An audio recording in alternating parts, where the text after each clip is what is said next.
It is such a pleasure to be here today to talk about the parenting science movement and to discuss a little bit more about motherhood in STEM and academia. Before I get into details about the movement and what we have done, what we hope to be doing in the near future, I just want to bring a little bit of context about the situation here in Brazil when we are talking about women in science. I'm pretty sure everybody's familiar with this representation of the leaky pipeline, where today we have more than 50% of the uh, bachelor and master graduates being female, but when we move along the academic career, we start losing these women. We have 42% of the PhD graduates being female, and worldwide, women represent less than 30% of the females of the scientists. And here in Brazil, it's not different. So this is the data about the Brazilian scenario. And we have here today, women represent 57% of the undergrad and 53% of the graduate students. But when we look at every other single step on the academic and scientific career here in Brazil, women are really underrepresented to the point that we have never had a female president of the Brazilian Academy of Sciences, nor have we had a female minister of science and technology. This is a really big issue because we are, and it's not a problem that is easy to solve because we are not talking about something that is a consequence of a single factor. When we are talking about women in science, we are talking about a lot of barriers that these women face, and we should be addressing all these factors. We should be giving more attention about gender stereotypes, about harassment, and we should be discussing motherhood because we know motherhood is one of those factors that will influence women entering, staying, and progressing within the academic system, not only here in Brazil, but everywhere. I want to tell you a little bit more about myself because the history of the parenting science movement is really linked to my personal history. I'm a biologist by training. I have a PhD in cellular and molecular biology, and I've spent a few years in Canada as a postdoc fellow at the University of Toronto. And when I came back in 2010, I was hired as a professor here in Brazil in the Federal University of Rio Grande do Sul, one of the biggest universities we have here. And in 2013, I had my first child. And today I'm a mom of three young boys. My youngest is a little over 3 years old right now. So it's really important to me to talk about me being a mom because the things I've heard and lived as an academic mother, they changed everything for me. And they were the reasons why I started the parenting science movement. So I was newly hired when I had my first child, and immediately people start questioning me why I was having a child at that point in my career. Why couldn't have I waited longer to have a child because I'll be more stable in my career, things will be easier and everything. So it was really sad because, first of all, we should not be telling people when they should have children. But most of all, because it made it really clear for me that the academic and the scientific environments, they are not welcoming to mothers because they are not welcoming to any deviation of the really rigid path that we are taught to be the ideal path to become a scientist or a professor and so on.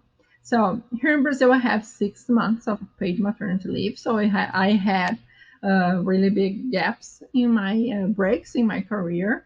And it was really frustrating because during this period of my leaves, people were emailing me and asking why couldn't I be replying their emails or writing a grant proposal or writing a paper because it's like a vacation, right? To be at home just taking care of a baby. And it was really frustrating because even if I wanted to do anything related to work, and I should not have wanted to do, um, that's not how it works. I was not able to do anything while taking care of a small baby or a small baby with a toddler at home. So I start talking about it, and people start replying. A lot of women start replying to me and saying that there's no such a thing as a career impact of motherhood, that they were able to make without any special help. So if I wasn't making, it was because I wasn't trying hard enough. And that was heartbreaking because uh, I've devoted all my life to science, and just because I needed some flexibility, some understanding about this pause in my careers, I I was told that I should separate my personal from my professional life, and if I wasn't able to do so, maybe I wasn't fit for science or for an academic career. So I got to the point where I was considering leaving science, and I started writing about it, how unfair I thought all the system was. And it was really interesting because a lot of women started writing me back and saying they were going through the same things. They had this feeling that we were only able to return to our careers when the kids got older, that we don't have the same time to work at home as we used to, and that our CVs, they do have huge gaps because we have this pause in our careers when we have children, and we cannot fill these gaps with the kids' birth certificates. So I start talking with those people that were replying, and we decided that okay, it looks like we are not fit for the system, but instead of leaving the system, we decided to change it. And that's how the parenting sign was born in 2016. We were a group of 7 scientists from Brazil, and we decided we were going to do something. We didn't know what to do, and we didn't know how we were going to change the system, but it was pretty clear for us that something had to be done. So we start talking about it. We start a lot of actions. I'm going to tell you a little bit later. And now, 5 years later, from this small group of 7 scientists, the parenting science movement is today a group of 90 scientists from around the country. We are organizing pods. So we have the central pod, that is the group of people that coordinate a movement with me. We are 17 scientists now on the central pod, and we have all the regional pods with our ambassadors and people working within their institutions. So the parenting science was created with the mission of changing how parenthood, and more specifically how motherhood, is perceived within academia. And we were fighting to create a more fair scientific environment for everybody, including moms. And we are promoting the discussion about the impacts of motherhood on the academic career of scientists. And also, we are promoting the development of support policies that are aimed at scientist mothers. And when we are doing that, we can never forget all the intersections we know there is with motherhood. And here in Brazil, one of the main things we need to discuss when we are talking about gender is race. Those numbers that I showed you in the beginning, they are general numbers. If we look at the numbers for Black female scientists here in Brazil, it's quite drastic what we see, because Brazil has over 50% of its population uh, consisting of Black people. So having less than 16% of the professors in the universities being Black, it's a really, really big problem. And having less than 3% of the graduate professors here in Brazil being female Black scientists, it's major. So everything we are doing when we are talking about gender, when we are talking about motherhood, we need to bring this discussion about race too. So, how are we trying to fulfill our mission of changing the system? We have several goals. The first one is to raise awareness. Uh, with we need all the academic and the scientific community engaged in this change, and to do so, we need them to be aware that we are not talking about an individual problem. It's not me that was not able to manage my career as a mother. This is a structural problem, and we need to treat it like it. So, uh, raising awareness about this problem is the main thing we are doing here. We are also deeply analyzing the problem because we need data. when we started the parenting science movement here in 2016, we didn't have any data to work on. So we start our surveys and we started to creating this theoretical, but also this database that is now serving as a reference to develop support policies. If we want our policies to be effective, they need to be based on data. So we are really being keen on bringing data to all this discussion.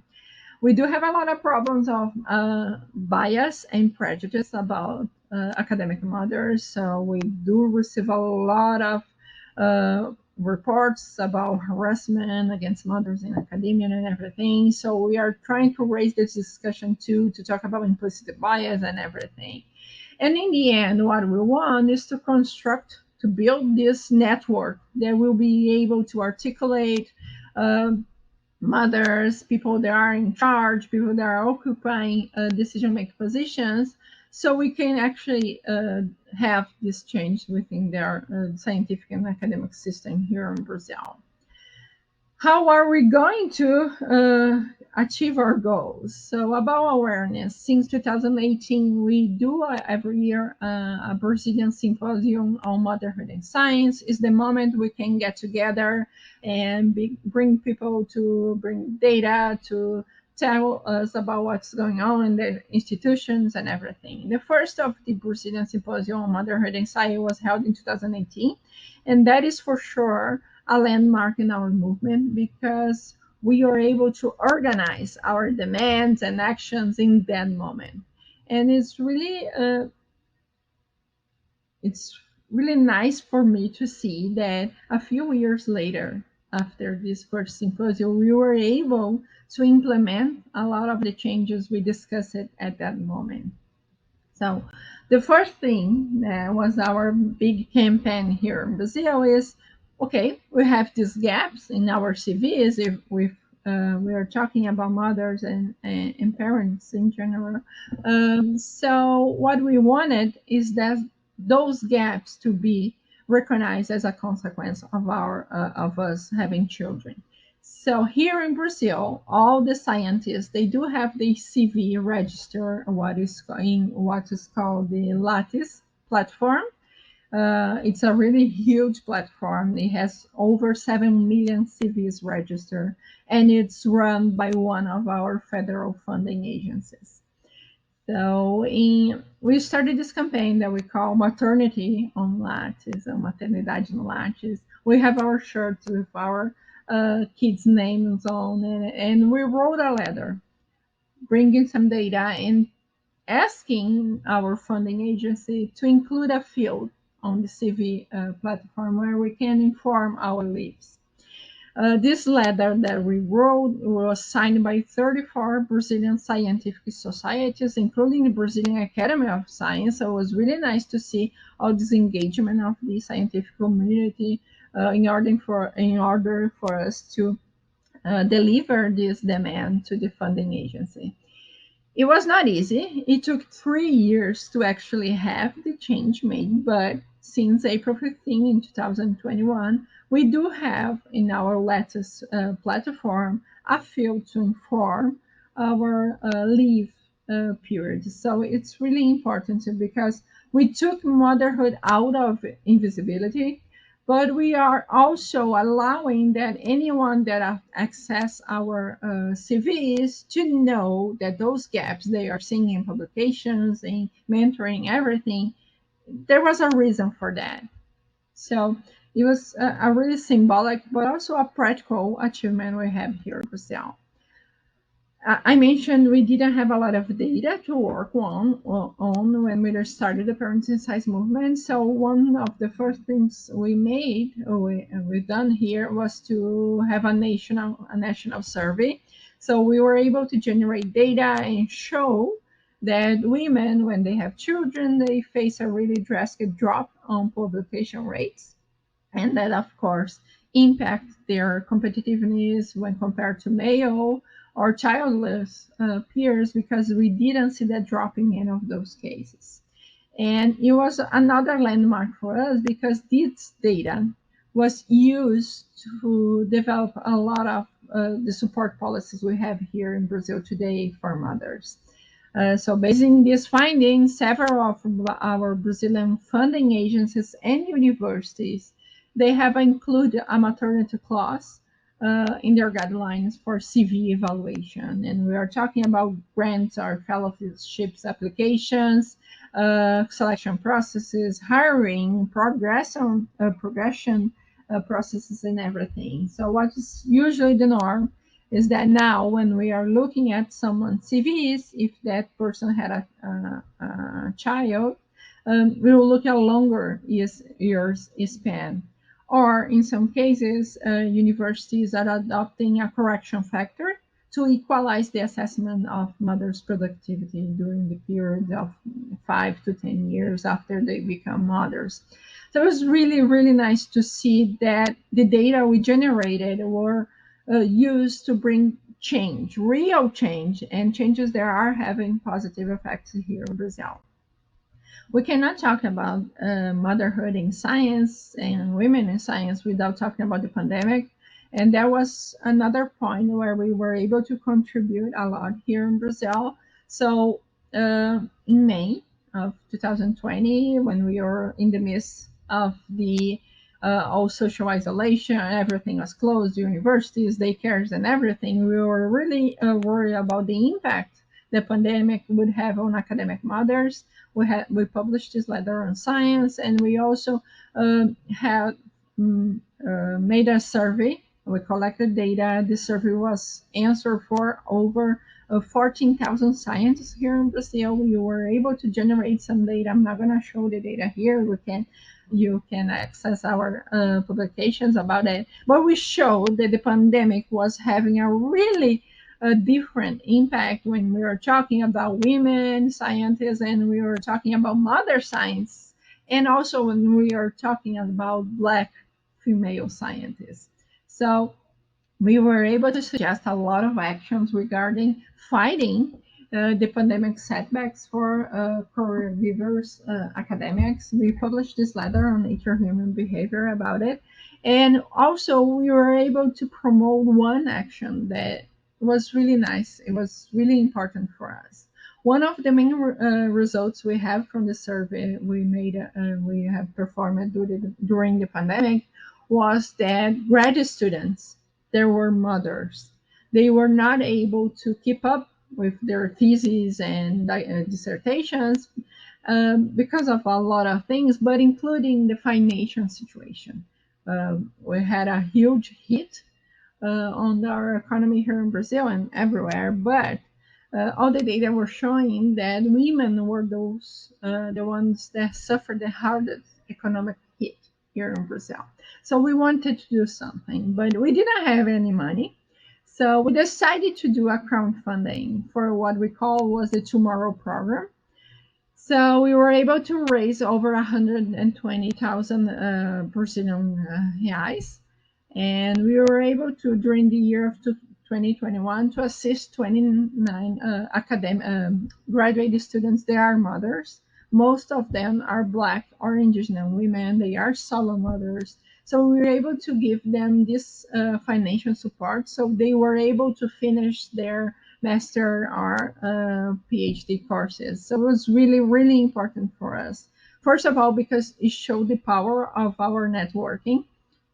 In a little over a month, we were able to raise that amount of money, and also because we were able to take what we were discussing and put that into action to actually have something that the parenting science movement was contributing in order to fight a little bit of the pandemic setbacks. We know they were happening, they still happening, not only here in Brazil but worldwide. Uh, One thing that really excites us here is that our movement has grown a lot in this 5 years of our history. So we expanded with our ambassadors program, and that was really, really important for us because Brazil is a huge country, and we do have a lot of really different realities when we are talking about universities here on the south where I live, or on the north of Brazil in the Amazon or anything. So our ambassadors, we have 72 ambassadors of the parenting science movement. They are working on local working groups. So they are able to put everything into their perspective and to develop actions that make sense for their context. So we are promoting institutional changes that are fit for that scenario. And that is really important because if we want those changes to last and to have a positive effect, they have to make sense. And having those people devoted to working with us, it was really fortunate for us. And I'm really, really, really grateful to all of our ambassadors to engaging with this, our movement, and to promoting these changes that we know they're having an impact in all the Brazilian academic community. But we are also expanding beyond our Brazilian borders. Uh, Building this network within the Latin American community has been really interesting. We are already established in Colombia, so we do have the Parenting Science Colombia. They are right now doing the same survey we have done here in Brazil in 2017. They are raising data about the situation of academic mothers, so we can develop their policies, support policies that make sense to the Colombian scenario.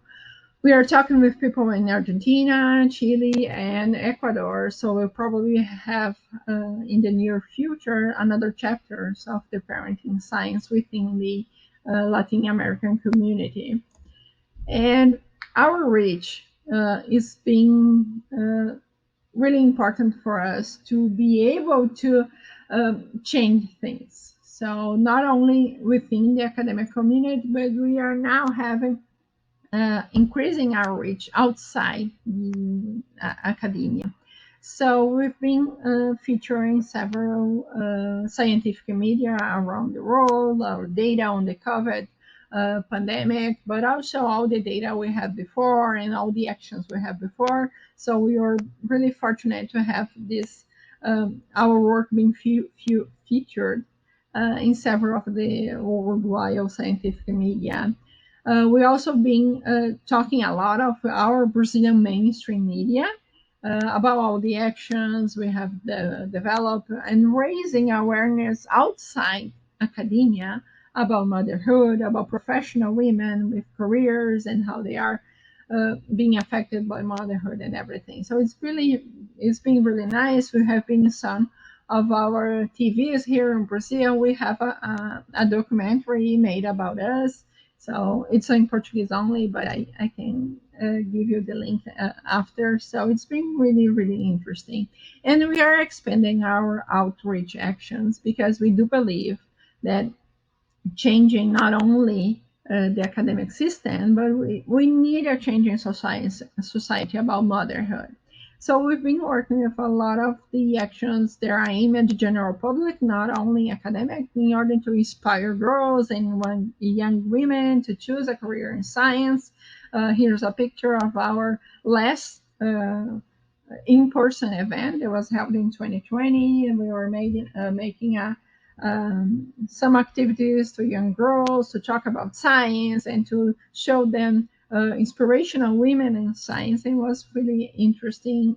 Beatriz is our fellow of the outreach program, so we are really exciting about taking all we are producing, all we are discussing within academia to the general public. We do have a newsletter. So here's our team that produced this monthly newsletter. Right now we are close to 1,000 subscribers from Brazil and Latin America. So it's been really interesting to have this interface where we can do some communication about what we are doing, what is going on with the movement, and to engage people in giving us some feedback about things they think would be interesting for us to talk about, some actions and some collaborations around Brazil and the Latin America community. But other than numbers, one thing that has been really interesting and really important for us is that we are bringing some comfort to people because everything I've lived in the beginning of my career and being a mom in the beginning of my career, we know it was not just me. So the system is not welcoming to mothers, and us being talking about it and promoting all these actions and everything, we are able to uh, show people they are not alone, show women they are not alone. So we do receive a lot of testimonials of how our movement have impacted their lives, and that is really, really uh, it's something I cannot put on words how I feel every time I read something like that.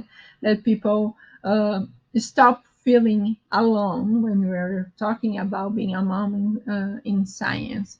And also, we are inspiring another groups to work on their institutions, engaging in the fight for diversity in academia, and for all this issue of women being underrepresented in science.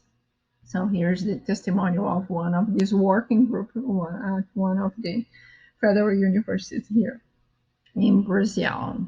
And well, I just want to finish telling you a little bit of what we hope we'll be doing in the near future. Every time we made a lot of plans, things end up changing, but there are a lot of things we wanted to do uh, in the near future. We do have a lot of projects that are already going on, and as I mentioned before, this question of the intersections of motherhood is really important for us. Other than race, we are starting a few projects regarding sexuality when we are talking about being a mom and not being the typical or the heteronormative expectations we have of a mom. So it's really important for us to bring data on how it is to be a mom within the LGBTQA plus community in our academic community here in Brazil.